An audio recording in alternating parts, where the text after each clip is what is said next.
अस्सलाम वालेकुम dear students, कैसे हैं बेटा? ठीक ठाक, अच्छे, उम्मीद है खैरियत से होंगे जी। तो स्टूडेंट्स, आज हम शुरू करेंगे torque and moment of inertia, यानी today's topic is about torque and moment of inertia. Torque के मुतल्लिक तो आप लोग पढ़ चुके हो कि व्हाट इज टार्क, और मोमेंट ऑफ इनर्शिया अब पढ़ लोगे बेटा। टार्क किसे कहते हैं बेटा? हम पढ़ चुके हैं the cross product of moment arm and force is called torque. और हम पढ़ चुके हैं बेटा the rotational analog of force is called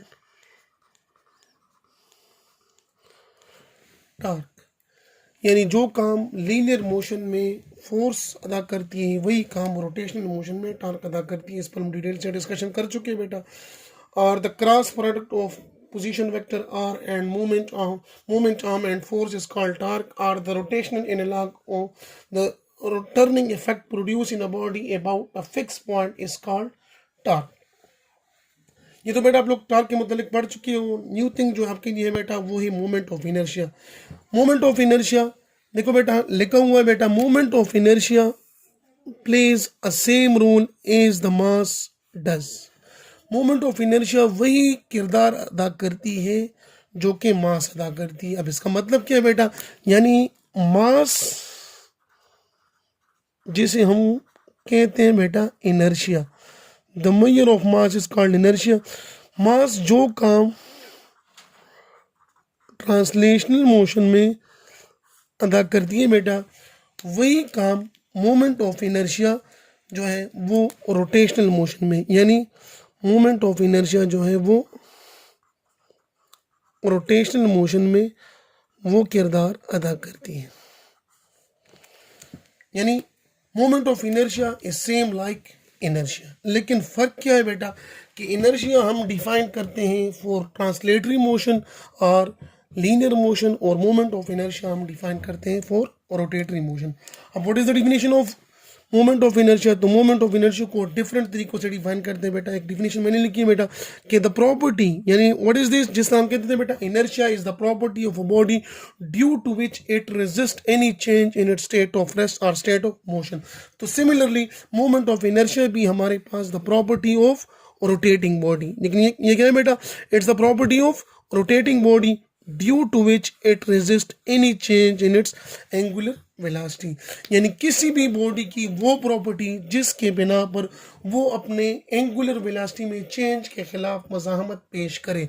और in other words we can define moment of inertia is the property of a body due to which it resist any change in its state of rest और state of uniform angular motion. यानी किसी भी जिस्म की वो property जिसके बिना पर वो स्टेट ऑफ रेस्ट में चेंज के खिलाफ मज़ाहमत पेश करे या state of uniform angular motion के खिलाफ हमारे पास मज़ाहमत पेश करे बेटा, तो उससे हम कहते हैं moment of inertia. Mathematically moment of inertia represented by I is equal to m r square, यानी I is equal to m r square, where m is mass और आर जो हमारे पास है बेटा इसे आप रेडियस भी कह सकते हो, r the distance from the axis of rotation, यानी distance from the axis of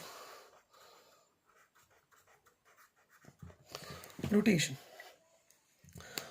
यानी कोई भी रोटेटिंग बॉडी, हम जानते हैं बेटा कोई भी रोटेटिंग बॉडी हो तो उसके लिए हमारे पास एक फिक्स डिस्टेंस भी होता है बेटा जिसके वो रोटेट करती है, और उस बॉडी का मास भी होगा। तो the product of mass and the square of the distance from the axis of rotation is known as moment of inertia. यानी moment of inertia depends upon, हम कहते हैं बेटा moment of inertia directly proportional to mass and moment of inertia is directly proportional to r square. किस तरह depend करते हैं बेटा? एक्सप्लेन करते हैं। कंसिडर हमारे पास दो व्हील्स है बेटा, these are two wheels. Let's say हम कहते हैं इसका मास भी 1 kg और इसका मास भी हमारे पास 1 kg। लेकिन अगर इधर हम देखें बेटा, let's say this is R1 और ये हमारे पास R2। तो क्लियरली दिखाई दे रहे हैं बेटा कि R2 is greater than R1, R2 is greater than R1। यानी अब अगर इसके लिए मोमेंट ऑफ इनर्शिया होगा तो हमारे पास I1 is equal to M1 R1 square, और इसके लिए moment of inertia I2 is equal to M2 R2 square. अब M1 और M2 दोनों तो सेम है हमारे पास, जो फर्क आ रहा है बेटा हमारे पास R1 और R2 में। तो इस फिगर में आपको क्लियरली दिखाई दे बेटा कि R2 is greater than R1, R2 जो है वो R1 से ग्रेटर है। अब R2 R1 से ग्रेटर है बेटा, तो हम कहते हैं बेटा कि the moment of inertia of I2 will be greater than I1। और ये आप सिंपली डिफाइन भी कर सकते हो बेटा कि आपके पास दो व्हील्स है बेटा, दोनों का मास हमारे पास सेम, एक का रेडियस ज़्यादा हो और दूसरे का रेडियस कम, और दोनों को आप रोटेट मोशन में लाना चाहते हो बेटा। तो आप ऑब्जर्व कर सकते हो कि इसको मोशन में लाना आसान होगा और इसको मोशन में लाना मुश्किल होगा। सिमिलरली अब अगर ये चल पड़े बेटा तो इसको रोकना भी आसान होगा और इसको रोकना मुश्किल होगा। यानी जितना इसको मोशन में लाना मुश्किल है उतना इसको स्टॉप करना भी मुश्किल है, जितना इसको मोशन में लाना आसान है उतना उसको स्टॉप करना भी आसान है। तो moment of inertia depends upon mass of a body and the distance from the axis of rotation mr square, लेकिन square of the distance from the axis of rotation. ये तो था हमारे मोमेंट ऑफ इनर्शिया के बारे में। इसकी unit हमारे पास है, the unit of moment of inertia m हमारे पास kg और ये हमारे पास मीटर स्क्वायर। डायमेंशन होंगे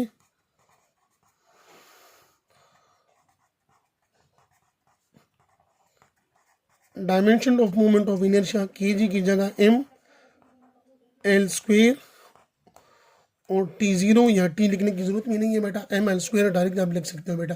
तो this is dimension of moment of inertia.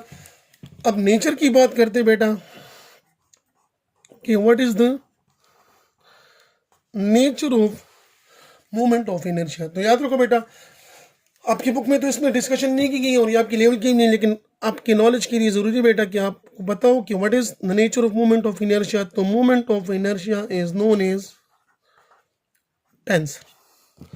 अब क्वेश्चन पैदा होता है व्हाट इज टेंसर। तो हर वो quantity which sometime behave like a scalar and sometime behave like a vector, यानी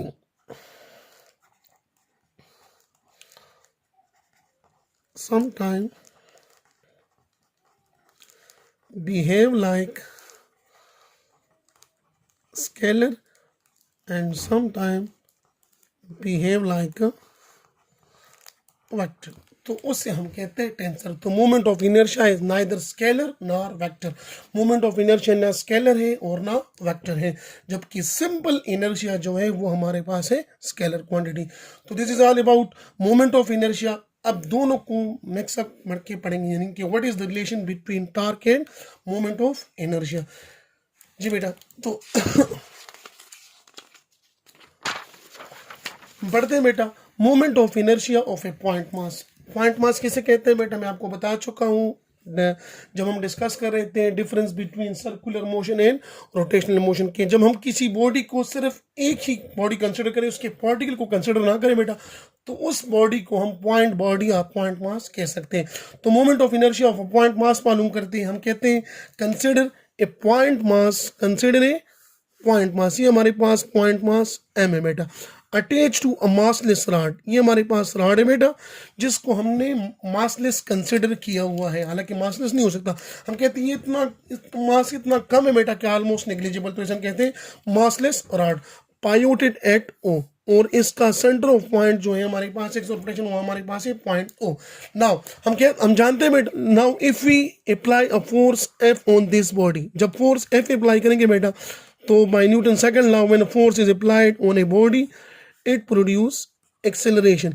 जब फोर्स किसी बॉडी ऑफ मास m पर अप्लाई होती है बेटा तो वो क्या करती है बेटा, वो फोर्स इस बॉडी में एक्सेलरेशन प्रोड्यूस करती है। अब इधर हमने लीनियर फोर्स अप्लाई की, यानी फोर्स अप्लाई किए तो फोर्स लीनियर ही होता है बेटा, सॉरी, अब हमने फोर्स अप्लाई किए तो हमारे पास एक्सेलरेशन प्रोड्यूस है। हम जानते हैं बेटा इस केस में हमारे पास दो फोर्सेस होंगे, एक सेंट्रीपिटल फोर्स होगा सर्कुलर मोशन में और एक हमारे पास लीनियर मोशन। एक हमारे पास सेंट्रीपिटल एक्सेलरेशन होगी, एक हमारे पास होगी लीनियर एक्सेलरेशन या जिसे हम टेंजेंशियल एक्सेलरेशन कहते हैं। जिस तरह हम लीनियर वेलोसिटी को in case of circular motion tangential velocity कहते हैं, बिल्कुल उसी तरह हम लीनियर एक्सेलरेशन को in terms of angular motion tangential acceleration कहते हैं बेटा। तो जब फोर्स अप्लाई होगा यानी फोर्स अप्लाई हुआ बेटा तो कौन सी एक्सेलरेशन प्रोड्यूस हुई? टेंजेंशियल एक्सेलरेशन प्रोड्यूस हुई बेटा। और this is a fix position are.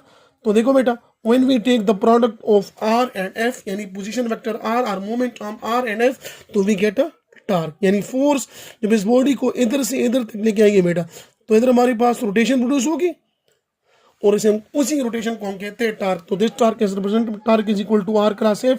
अब अगर r और f हमारे पास परपेंडिकुलर हो यानी इनके दरमियान थीटा हमारे पास 90, तो torque is equal to r f sine of 90, और हम जानते हैं sign 90 is equal to 1।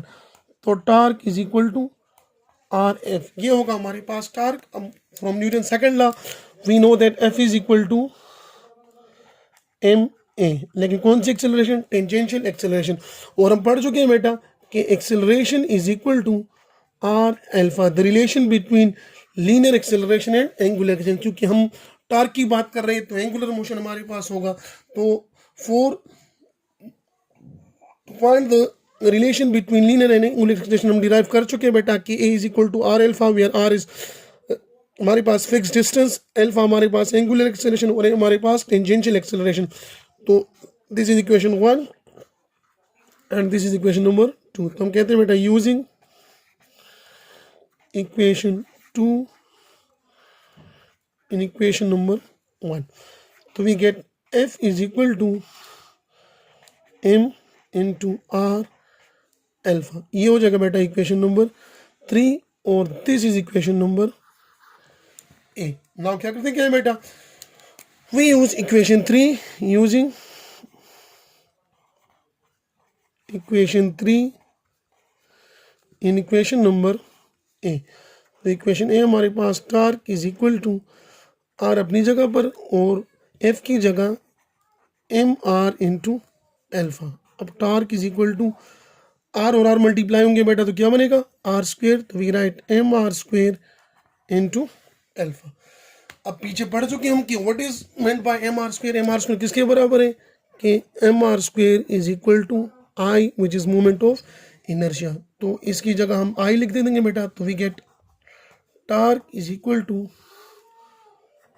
I alpha, यानी torque is the product of moment of inertia and angular acceleration. This is the fourth definition of torque. यानी 3 definition पढ़ चुके हैं बेटा। The turning effect produce in a body about a fix point, the cross product of moment arm and force is called product, the rotational analogue of force is called torque. और इधर हम कहते हैं बेटा the product of angular acceleration and moment of inertia is called torque. और याद रखो बेटा this equation is analogous to Newton second law, f is equal to m a. किस तरह बेटा, जो काम लीनियर मोशन में फोर्स अदा करता है वही काम रोटेशनल मोशन में टार्क प्रोड्यूस करते हैं। यानी फोर्स हमारे पास लीनियर एक्सेलरेशन प्रोड्यूस करता है, टार्क हमारे पास एंगुलर एक्सेलरेशन प्रोड्यूस करता है। जो काम लीनियर मोशन में मास अदा करता है वही काम रोटेशनल मोशन में हमारे पास मोमेंट ऑफ इनर्शिया। तो this is also the mathematical form of Newton second law. लेकिन इसे हम कहते हैं बेटा Newton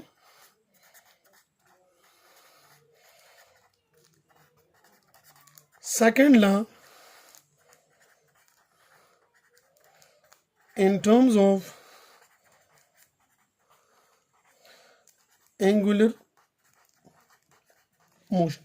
So this is Newton's second law in terms of angular motion and this is Newton's second law in terms of linear or translatory motion. तो अब Newton second law के हमारे पास कितने मैथमेटिकल फॉर्म बन गए? फर्स्ट हमारे पास F is equal to m a, एक हमने पढ़ा था बेटा F is equal to del p by delta t, और थर्ड हमारे पास आए बेटा torque is equal to I alpha.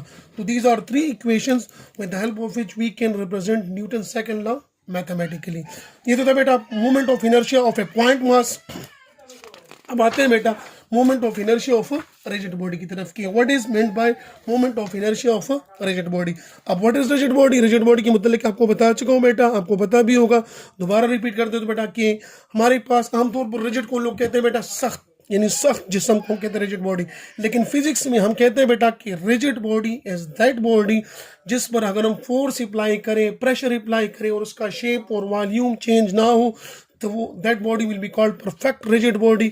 और इन अदर वर्ड्स फिजिकली जो हम डिफिनीशन कहते हैं बेटा कि वो बॉडी जिसमें the distance between any two point always remain same, यानी किसी भी दो पॉइंट के दरमियान हमारे पास डिस्टेंस सेम हो। और यूजुअली हमारे पास जितने भी सॉलिड्स बॉडी होते हैं उनको हम रिजिड बॉडी कंसिडर करते हैं। तो डिस्कस करते हैं बेटा कि व्हाट इज कि how we will find the moment of inertia of a rigid body. तो consider we have a rigid body, हमने एक रिजिड बॉडी ली है बेटा और let's say here is the axis of rotation. ये पॉइंट जो है बेटा this is the axis of its rotation, ये हमारे पास point of axis of rotation है। इसमें डिफरेंट पार्टिकल्स हमारे पास, this is m1, this is m2, ये m3 और लेट्स से दिस इज mn। तो ये डिस्टेंस r1, ये r2, ये हमारे पास r3, ये हमारे पास rn, यानी m1 m2 m3 m4 up to mn particle हमने लिए बेटा। इसी तरह डिस्टेंस जो है तमाम पार्टिकल का r1 r2 r3 r4 up to rn। now consider, let's say this body is moving with uniform angular acceleration alpha in anti-clockwise direction। हम कहते हैं बेटा consider a rigid body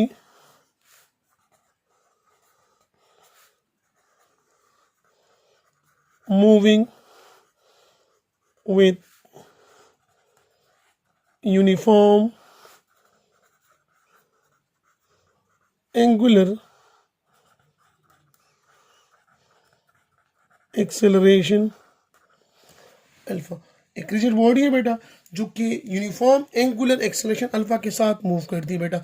now for each particle अगर हम मालूम करना चाहें बेटा कि ये फोर्स की वजह से मूव कर रही है बेटा तो हमारे पास हम टार्क मालूम कर सकते हैं। यानी इसके लिए हमारे पास टार्क होगा टा1, इसके लिए टार्क टा2, इसके लिए टार्क टा3 और इसके लिए हमारे पास टार्क टा n होगा बेटा। तो total torque for a rigid body हमारे पास किसके बराबर होगा? Total torque will be equal to टा1 प्लस टा2 प्लस टा3 अप टू टा n, यानी total torque will be equal to the sum of the torque of all the particle. यानी m1 की वजह से जो टार्क वो टा1 m2 टा2 m3 टा3 m4 टा4 up to mn tau n। जी अब जानते हैं पिछले टॉपिक से हम पढ़ चुके हैं बेटा कि हमारे पास torque for a point mass किसके बराबर होते हैं बेटा? mr square into alpha. mr square into alpha जितना हमने लिखा था बेटा mr स्क्वेयर की जगह हमने i लिखा था तो बेटा तो we get torque is equal to i alpha.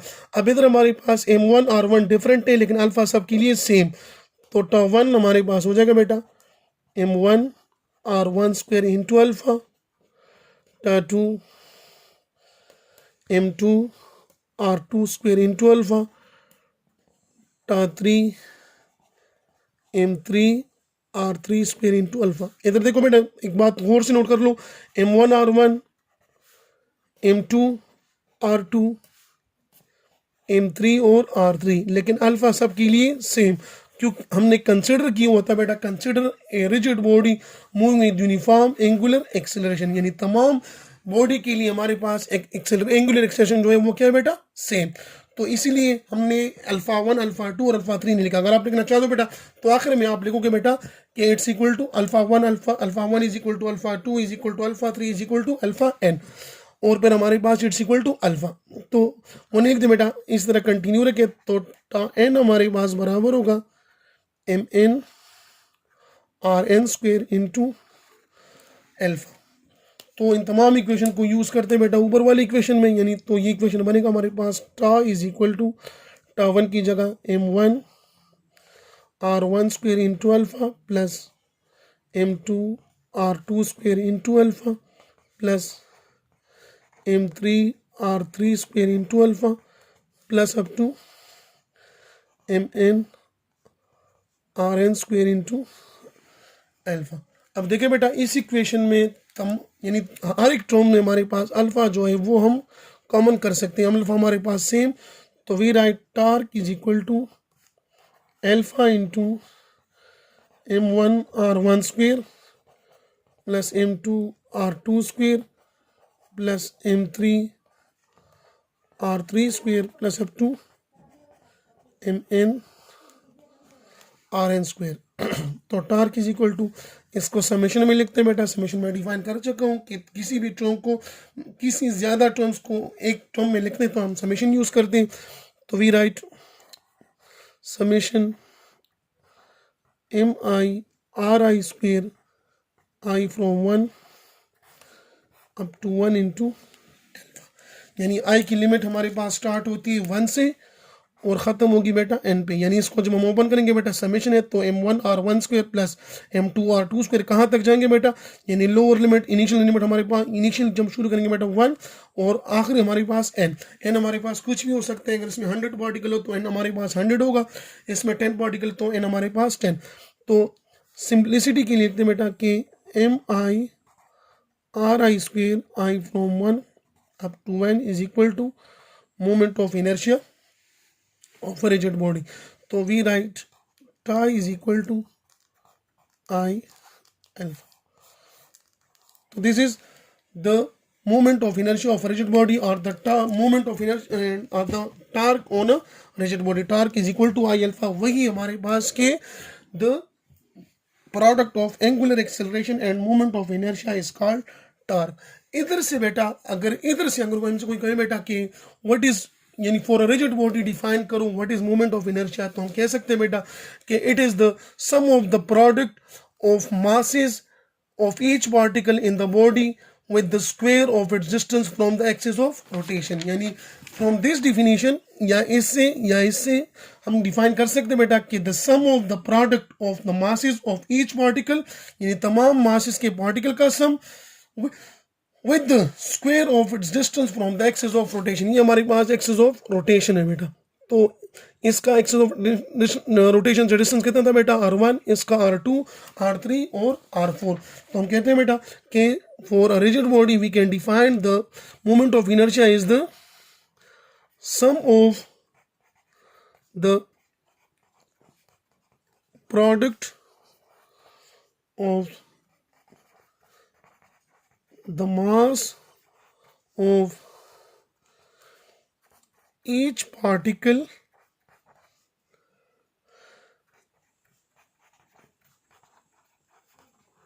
in the body with the square of its distance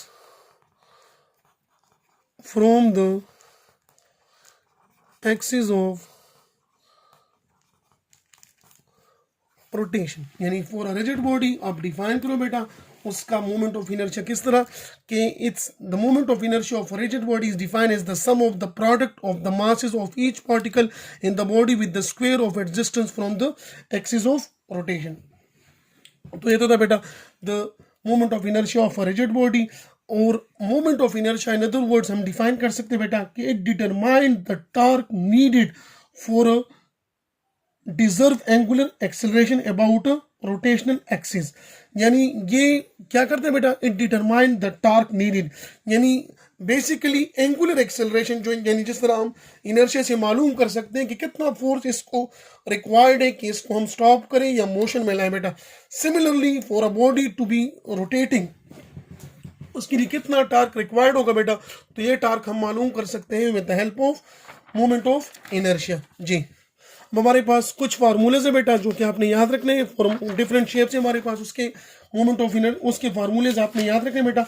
सबसे पहले हमारे पास है रिंग और थिन वॉल्ड सिलेंडर, इसका मोमेंट ऑफ इनर्शिया बराबर होते हैं बेटा mr स्क्वेयर की, यानी moment of inertia of a ring और thin walled cylinder is equal to mr square, where m is mass of a ring and r is the radius of a ring हमारे पास। जी यानी किसी ring का moment of inertia मालूम करना चाहते हो बेटा तो उसके लिए आपको उसका मास मालूम होना चाहिए बेटा इन और उसका रेडियस। तो एम आर स्क्वायर मल्टीप्लाई करो you will get the moment of inertia of ring और थिन वॉल्ड सिलेंडर। इस तरह हमारे पास डिस्क हो बेटा, तो डिस्क के लिए मोमेंट ऑफ इनर्शिया हमारे पास बराबर होती है 1/2 एम आर स्क्वेयर, यानी रिंग और डिस्क का मोमेंट ऑफ इनर्शिया हमारे पास डिफरेंट है। तमाम बॉडीज का हमारे पास मोमेंट ऑफ इनर्शिया आई से रिप्रेजेंट करते हैं, लेकिन मास देखो बेटा तमाम चीज़ों में मास मौजूद है, लेकिन मैं आपको बता चुका था it depends upon the mass as well as the axis of rotation. तो इसके लिए हमारे पास आर डिफरेंट, और इधर हमारे पास I is equal to 1/2 m r square. ये हमारे पास डिस्क सी डी डिस्क जो होते हैं हमारे पास, उसकी मोमेंट ऑफ इनर्शिया बराबर होगी 1/2 I is equal to 1/2 m into R1 square plus R2 square. ये स्मॉल सर्कल का रेडियस हमारे पास R2 और लार्ज सर्कल का हमारे पास रेडियस R1। तो from this formula we will find the moment of inertia of a CD disc और moment of inertia of sphere I is equal to 2/5 mr square. अगर हमारे पास रॉड हो बेटा, this is axis of rotation, इसका length हो बेटा L, तो रॉड का मोमेंट ऑफ इनर्शिया हमारे पास बराबर होगा I is equal to 1/2 ml square. ये रेक्टेंगुलर प्लेट का मोमेंट ऑफ इनर्शिया आप मालूम करोगे बेटा, सॉरी 1/12। रेक्टेंगुलर प्लेट का मोमेंट ऑफ इनर्शिया का फार्मूला है बेटा I is equal to 1/12 m into a square plus b square, जिसमें ए हमारे पास विड्थ है और बी हमारे पास लेंथ। तो ये 5 फार्मूला आपने याद रखने बेटा, आपकी बुक में भी ये डायग्राम्स मौजूद है। ये 6 फार्मूला, इन 6 फार्मूले पर डिफरेंट MCQs और डिफरेंट शॉर्ट क्वेश्चन आते हैं। ये फार्मूला आपको याद होंगे बेटा, तो आप उनको इजीली सॉल्व कर सकोगे बेटा, और इनको हम यूज़ भी करेंगे इंशाल्लाह हमारी एक्सरसाइज में बेटा। उम्मीद है बेटा आज की लेक्चर की समझ आ गई होंगी बेटा। अगर आपको कोई क्वेश्चन हो तो आप मुझसे पूछ सकते हो। मुझे अपनी दुआओं में याद रखिए बेटा। अल्लाह हाफिज़।